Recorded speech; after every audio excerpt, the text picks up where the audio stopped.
Emotional involvement in video games is ever more present today than it has been in previous years. Video game companies are targeting gamers' past and recreating older games to give players a sense of nostalgia by giving the older games an updated look and feel. However, a closer look at these remakes and remasters and comparing them to their original works, vast differences in the areas of the games are apparent. These differences can make them come across as totally different and change players' emotional responses and involvement. A recent announcement of the game Spyro, the Reignited Trilogy, is one such game that is under question of whether it is faithful enough to the source material to evoke such nostalgia because of the changes made to the player's interactions. What is emotional involvement? Gordon Calleja, in his study of emotional involvement in digital games, breaks down emotional involvement into different elements. Spatial involvement, how a player engages with the environment in terms of navigation and exploration. Narrative involvement, how the player engages with the game's story. Kinesthetic involvement, how fluid the controls of the character are. And ludic involvement, choices made by the player and how they affect the game. These elements are what give players emotional responses when playing a game. Remasters and remakes use these elements to create nostalgia in players and make small changes to each element to update the game's look and feel. However, some changes take away that nostalgic feel that they are trying to achieve. When comparing the Reignited Trilogy to the original Spyro, the first aspect of player involvement that is most noticeable to players is narrative involvement, which includes the audio-visual elements that aid the presentation of the game, not the gameplay itself. This has led to some considerably large changes in the Reignited Trilogy, such as clothing on characters where originally there were none, redesigns of originally simplistic characters, and even changes to weapons and characters based on political correctness.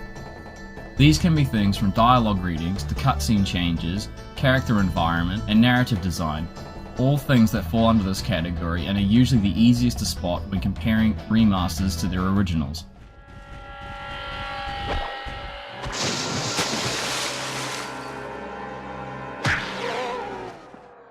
Oh no!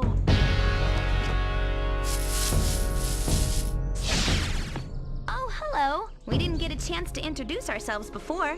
My name is Alora. Hi, I'm Spyro. What are you, some kind of goat?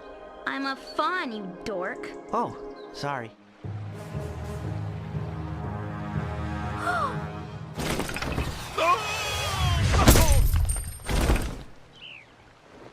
Oh no! Oh, hello. We didn't get a chance to introduce ourselves before. My name is Alora. Hi, I'm Spyro. What are you, some kind of goat?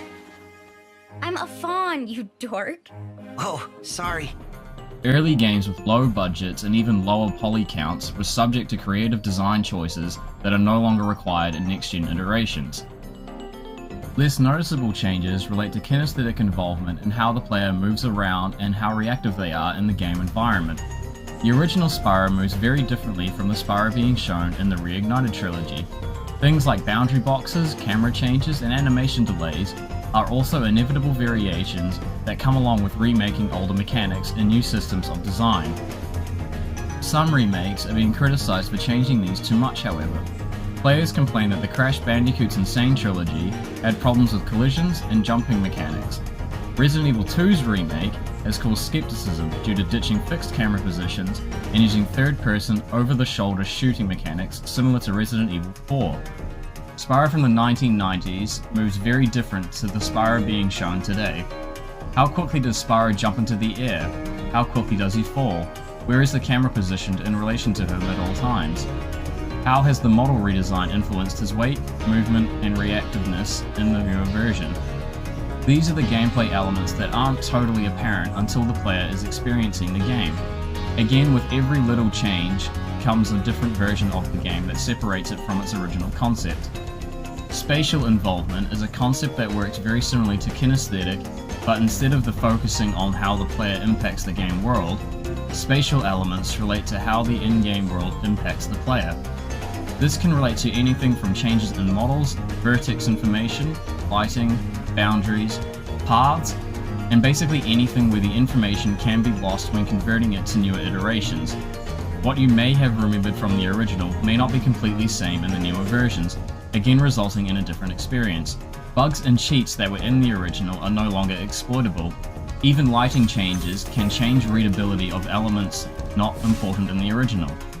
Real-time lighting, now implemented, has resulted in other gameplay changes. Gems, for instance, glow at all times to make them stand out more in the environment. Readability of platforms are now hidden in grass. Far parts of the scene are now readable where they were not previously. These are all changes that influence how the player will interpret the environment. Effective involvement is the hardest to define as it relates to direct reactions from the players, emotional or otherwise. These can include slight changes to rewards or punishments, sound cue changes, changes to pace, cutscene shot angles, UI changes, basically anything that indicates progression to the player. In the remaster, several aesthetic changes from trying to push the boundaries has led to completely different experiences. Font changes, pickup sounds, and little motifs that used to be recognizable to veteran players are no longer recognizable when changed by the developer. These are small elements that are not necessarily a hindrance, but lead to a different experience that older players may not be aware of. When taking an old game to newer audiences, there are of course changes to design that have to be made for marketing purposes. However necessary or unnecessarily good or bad these decisions are, they are subject to the design of the company and a product of its time. Spyro Reignited Trilogy is a good example of how little changes can make a big impact to how a game is experienced. All the little things can result in a different interpretation and a technically different game.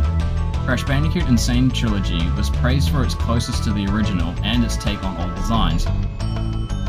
Can the same be said for Spyro? I guess we'll have to find out in November. When analysing redesigns, it is important to use a system to measure object design like this. The different elements of the player involvement model allows us to analyse literal game changes without any subjective input.